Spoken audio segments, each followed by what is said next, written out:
Chers amis de Saint-Patrick de Sainte-Anne, donc aujourd'hui le 25 mars, nous fêtons l'Annonciation à Marie. L'ange Gabriel apparaît à Marie et lui dit: Réjouis-toi Marie, je te salue Marie, car tu as trouvé grâce auprès de Dieu. Et Marie va lui dire, mais va être interloquée pour dire, mais qu'est-ce qui se passe? Et l'ange va continuer: Tu seras la mère du Sauveur, tu porteras un fils, ce sera le fils du Très-Haut. Mais Marie va dire, mais je ne connais point d'homme, je suis vierge. Et l'ange continue: L'Esprit Saint viendra sur toi, te couvrira de son ombre, et celui que tu porteras sera le Fils du Très-Haut, le Fils de Dieu. Et puis Marie dira: Que ta volonté soit faite. Et l'ange continue pour dire, au fond, à Dieu rien n'est impossible, car ta cousine, Élisabeth, elle est déjà enceinte de 5 mois. C'est son 6e mois. En ce jour de l'Annonciation, nous avons en tête toujours, c'est le 6e jour du confinement, et c'est sur ce drame sanitaire que nous allons parler de Marie. Je voudrais commencer d'abord par cette prière, cette belle prière que nous récitons. Réjouis-toi Marie, le Seigneur est avec toi, tu es bénie entre toutes les femmes, et Jésus, ton enfant, est béni. Sainte Marie, Mère de Dieu, prie pour nous pécheurs, maintenant et à l'heure de notre mort. Amen. Donc c'est sur ces paroles de l'Annonciation et de la prière à Marie que je voudrais vous parler de la venue de Jésus qui est conçu dans cette femme, cette jeune fille. Pour bien comprendre cela, il nous faut nous mettre toujours dans un contexte. Quel est le contexte? De fait, Israël, dans toute la Bible, attend un sauveur, un messie, comme ils disent, un messie. Il y a eu David, le grand roi.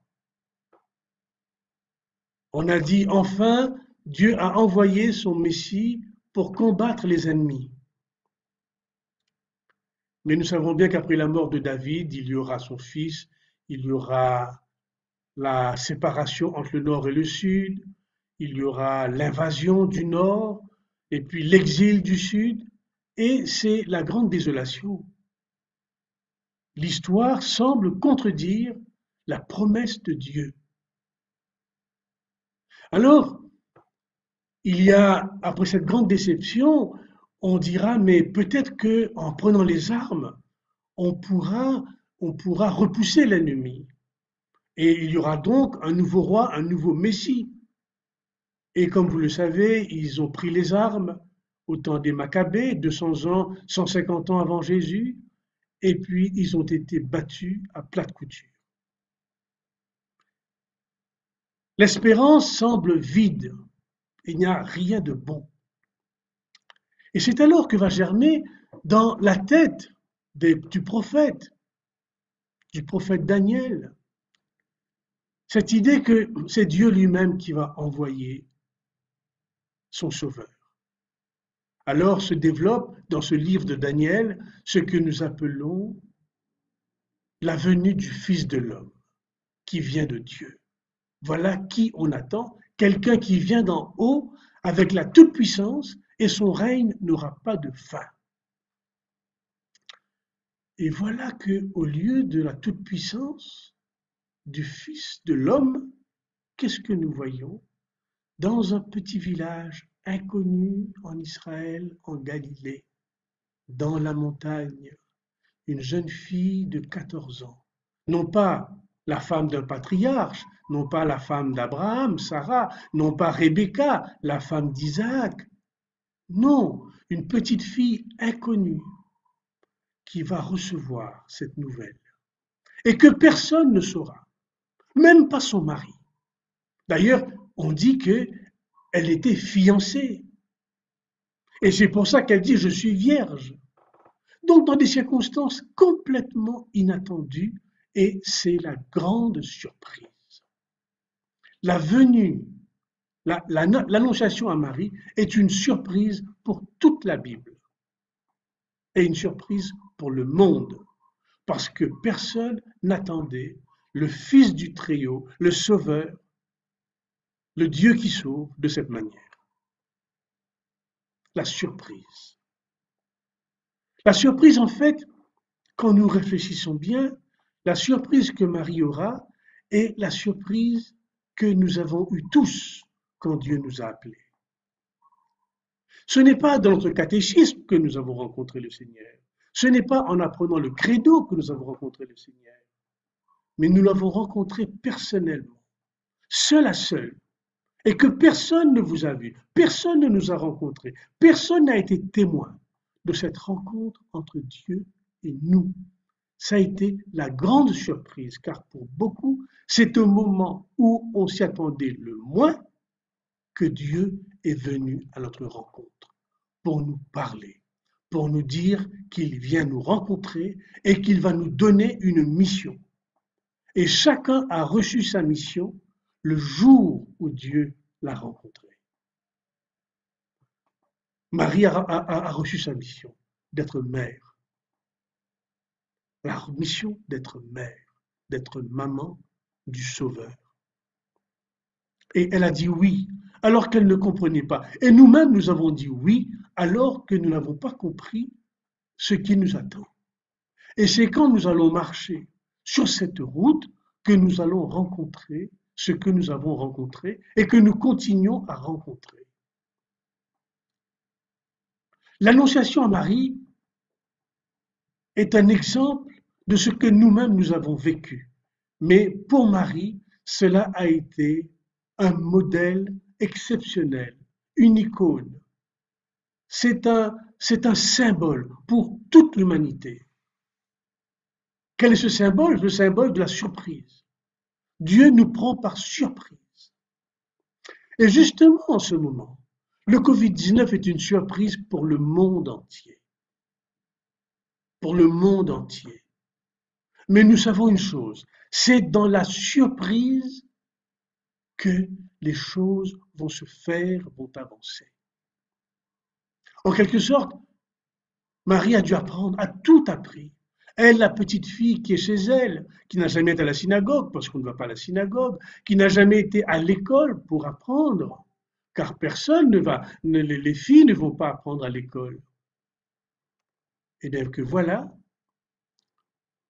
Marie, elle a dû apprendre, accepter. Parce que son oui, c'est un oui où elle ne savait pas ce qui allait suivre. Et nous savons ce qui allait suivre, c'est une mère dont le cœur sera brisé, saigné, mais qui, durant son périple, dira toujours oui. Elle ne l'a jamais oublié. Eh bien, nous aussi, en quelque sorte, même si cela arrive aujourd'hui, si je prends la parole avec vous aujourd'hui, c'est parce qu'il y a Covid-19, que nous sommes confinés. Eh bien, dans ce confinement, dans cette surprise que nous avons reçue, que nous n'avons pas cherchée, qui est venue, nous savons une chose, que rien n'est impossible à Dieu. C'est ainsi que se termine ce texte.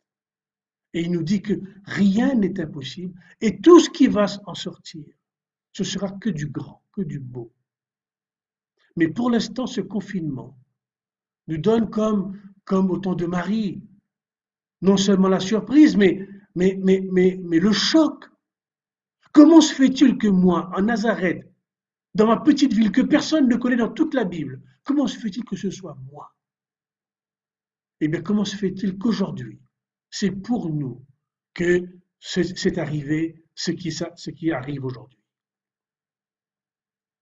Alors, nous avons cette espérance qu'avec Marie, elle qui a dit, elle qui a cru, qui a dit que ta volonté soit faite, qui a dit oui et qui a accepté, eh bien nous aussi, en acceptant aujourd'hui cette surprise que nous recevons, nous savons que de grandes choses pourront en sortir. Alors à vous tous, je vous souhaite une bonne fête de l'Annonciation. Et puis je vous souhaite vraiment de, de marcher à travers ces ténèbres qui nous enveloppent. Mais une petite lumière est à côté de nous qui s'allume. À vous tous, je vous dis bonne journée et à dimanche pour une nouvelle prise de parole sur le 5e dimanche de Carême. Merci.